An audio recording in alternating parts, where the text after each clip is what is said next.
I'm Kristin with the Rogers Public Library, and this week for STEAM Explorations, we are going to be making a spinning top. So in your craft packet, you will have a CD, a bottle cap, and a marble.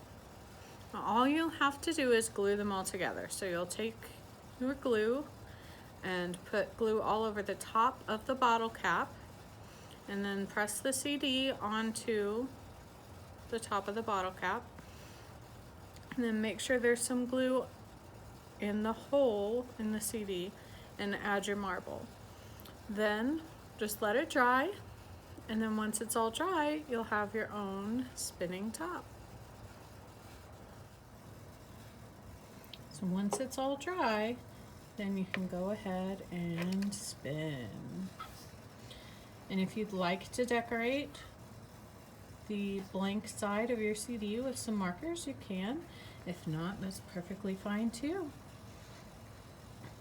So that is our very easy but fun STEAM explorations. Thank you so much for joining me, and I'll see you next week for another craft.